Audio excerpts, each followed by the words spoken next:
What are the sure signs that you can say that you are dyslexic? In this video, I will give you the details of the same and I will tell you about my dyslexia and how I overcome it. Welcome to TopEvt, the best place for you to grow your business and improve your life to become the top achiever that you want to be. This is me, Jamie. So you join me right now after I've completed my workout. It's early morning here and I'll be right now getting ready and going to my work. I thought I'll just create this video. This will be kind of like a casual video, and I'm right now relaxing in my living room at my home, and this is the living room setup. So anyways, let's get on with the video. So how can you say if you are dyslexic? First thing you have to understand is there is no absolute level for dyslexic. It's not, on and off. There are different levels of dyslexia. So one person could be having dyslexia at one level and the other person could be having it at a different level. So if one person is not good at numbers, then that could be a level of dyslexia that person has. One person might be so bad that they cannot remember names at all, or they are really bad at reading. Now you all know that dyslexia might be, it's associated with having trouble in reading. I'll give you the true explanation. It's not just having trouble in reading, it's actually grasping anything from reading. So a dyslexic person has to put twice or thrice the amount of energy that a normal person has to do to decipher words or any written medium. So if I give you a written medium and it takes a lot of effort for you to go through that written medium and get that information out there from the medium, that could be a sign that you are dyslexic at some level. It's not wrong. The only problem is the first medium that came out was print medium, and whoever was able to grasp it through print medium, that is whoever were visual learners or whoever were learners through reading, these are the only people who benefited from it. But now times have changed, so I'll tell you that no longer being dyslexic is going to be a big problem for you. Even if you think you're dyslexic, you can get over it and you can actually be better than most of the other people. The difference, either you are a visual learner or you are an auditory learner. Normally the dyslexic person is generally an auditory learner. I am an auditory learner. I learn better by listening or by hearing. Now that I have found out about how to overcome it, I am never going to go back, and in fact I find that this is actually a blessing for me.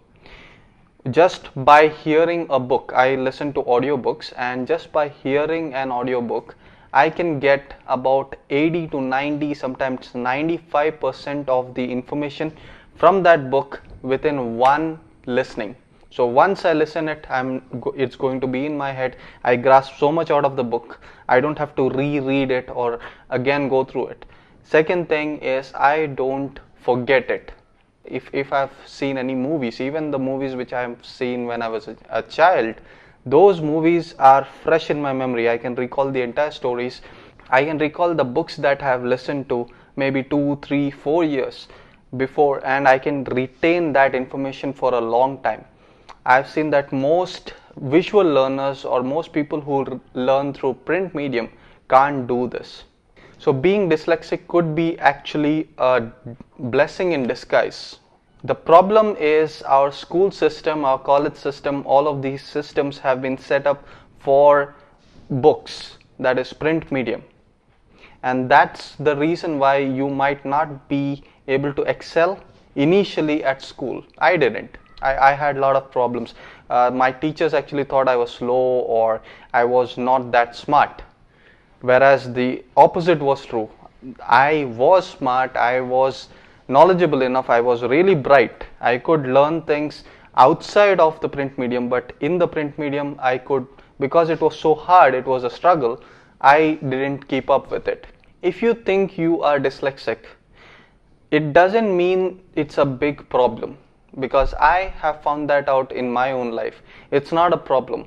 You will have trouble going through any visual medium, but if it is any auditory medium, anything that has audio and you can actually convert books to audiobooks. You can read it out loud. This is one of the ways you can get around it. If there is no other option available and you need to read it out loud. So you are listening to what you are reading, and that, I know it's not as equal as just listening to an audiobook, but it will help. There are a lot of people, about 10% of the population is dyslexic.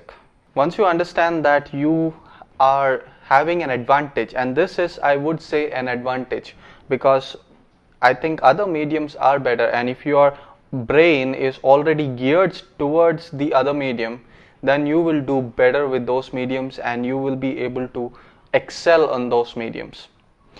If you think you're dyslexic, just try to listen to an audiobook. See if you retain more information from an audiobook than reading a book. If that works better for you, then try to stick with that medium. We are in the 21st century now, and you have other mediums available. You don't have to stick to books. You can use the other ways to learn, and you can still be retaining knowledge. And I think you can retain knowledge better than any other person. I hope that this helped some person who is struggling with this thing, because I know I struggled at one time, and that is why I wanted to create this video for you. If you have any comments or suggestions, leave them in the comments below. If you have any topic requests, leave them in the comments below as well. Like, share, subscribe. This has been Jamie for TopEvt. I'll see you in the next video.